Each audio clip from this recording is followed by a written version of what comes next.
در این ویدیو روش کلاهبرداری مثل ماست رو توضیح میدم و اینکه چطوری توی دم این آدم نیفتیم. ما در واقع ترید یعنی چی و چطوری باید واقعا ترید کنیم. خب مثل ماست کیه؟ خب مثل ماست نه چهرهش معلومه، نه اسمش معلومه، نه مکانش معلومه. فقط تنها چیزایی که ازش معلومه اینه که خودش میگه 8 سال دارم توی ترید فعالیت میکنم، بعد 3 سالم داره توی یوتیوب ویدیو میذاره، یک سایت داره که کل سایتش اینه که بیای $1000 بهش بدی که بگی که چطوری ترید کنی. خب اولین چیزی که از این آدم مشخصه اینه که میگه 8 سال دارم توی ترید فعالیت میکنم. وقتی میگه 8 سال دارم توی ترید فعالیت میکنم یعنی چیزای زیادی از ترید میدونه. خب اگر 8 سال واقعا توی ترید فعالیت میکنه، چرا هر روز داره توی یوتیوب استراتژی مختلف رو به مردم میگه که مردم بیان از این استراتژی استفاده کنن؟ خب اونایی که استراتژی ها رو گذاشتن اونا هم میدونن که این استراتژی هایی که گذاشتن سوده نیست. اگه سوده هم باشه چرا استراتژی رو رایگان به مردم میدن اونا؟ پس یک چیز اشتباهی تو این بین است. دوما این آدم نه چهرهش معلومه نه مکانش معلومه. از کجا اگر بدونیم که این آقا کلاهبردار نیست؟ مثلا ما $1000 بهش دادیم، خب کار نکرد، استراتژی کار نکرد، الان یقه یکی رو بگیریم. مثل ماست کیه؟ معلوم نیست. کجا زندگی میکنه؟ معلوم نیست. خب پس اینکه واقعا همینجوری بهش اعتماد کنی مسخره است، واقعا مسخره است. بعدم استراتژیای عادیه که بیشتر استراتژی توی گوگل هست، اگر بری ببینید واقعا هم سوده نیست. واقعا اینو بهت بگم، اگه تو واقعا توی یک ماه از اون استراتژی استفاده کردی بگی شاید من نتونستم، نه اینجوری نیست. هیچکی نمیتونه با این استراتژی، هیچکی نمیتونه. اینکه به راحتی میاد بگه من تریدر 8 سالم و میام اینو میدونم و اونو میدونم، به شما میگم و $1000 به من بدین که من بگم که چطوری ترید کنید، مسخره است واقعا.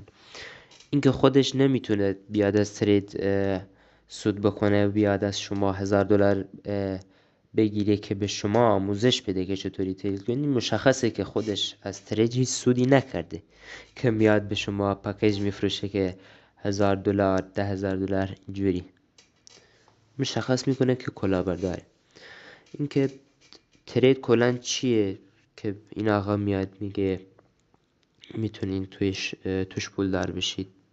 خب ترید چیزی نیست که تو بیا روزانه توش ترید کنی، هر روز بیای بری توش، بیای بیرون بری توش، بیای بیرون توش ترید کنی و ببازی و ببری و اینجوری نیست. اینجوری باشه که قمارم همینجوری. خب قمارم یه روز میبازی یه روز میبازی یه روز میبری، آخرم بازنده ای. خب اینکه ترید چیست مسئله سختیه که بگم ترید چیه. اولا ترید جای خوبیه برای سرمایه گذاری، ولی جای خوبی نیست که بیای با پول خودت بازی بکنی. بیا با پول خودت بازی بکنی، پولت میره دست سرمایه گذارا، میره دست صاحبان صرافی‌ها، میره دست آدمای پولداری که پولشون از تو بیشتره و دارن از پول تو تغذیه میکنن. اینجوری اگر روزانه ترید کنی. ولی از جانب سرمایه گذاری بهش نگاه کنی فرق میکنه. مثلا خود بیت کوین توی این چند سال گذشته سود خیلی زیادی داده، تقریبا 3-4 برابر سود داده. یعنی تو 3 سال پیش 4 سال پیش 200 میلیون 100 میلیون 200 میلیون میذاشتی توی بیت کوین، خود بیت کوین رو میخرید، نه پوزیشن واز میکنی. پوزیشن واز کردن اصلا کلا چیز دیگه، اونو ول کن. سرمایه گذاری میکردی میخریدی، میشه قسمتی از بیت کوین رو خرید. 100 میلیون 200 میلیون میخریدی، 3-4 برابر میشد 800 میلیون 600 میلیون اینجوری. اینجوری ترید کردن خوبه، اینجوری ترید کنی خوبه، ولی این خوب نیست که بیا هر روز ترید کنی که ببینی امروز سود میکنم یا نه. اشتباس کنن. بعدم دوستان گول همچین آدمایی رو نخونید، برای اینکه واقعا ارزششون نداره که بیای به این آدم اعتماد کنی که بیای پولت رو بذاری که در آخرم معلوم نیست موفق میشی یا موفق نمیشی. اصلا کلا یک چیز گنگی معلوم نیست. خب پس اشتباس بیای همجوری پولت رو بدی به یک شخصی که نه اسمش معلومه نه مکانش معلومه، بعد معلوم نیست اصلا خودش داره سود میکنه سود نمیکنه، چرا داره پکیج میفروشه، اگر سود میکنه چرا داره پکیج میفروشه، آموزش چی داره میده، اصلا خودش سود کرده که بیاد همچین حرفای رو بزنه. خب اگر میخواید واقعا سود کنید از این سودهایی که زود گذرن دور شید، مثل قمار کردن، مثل ترید کردن. اینا سودهای زود هنگام بهش میگن که واقعا زود هنگام پولت هم میره باش.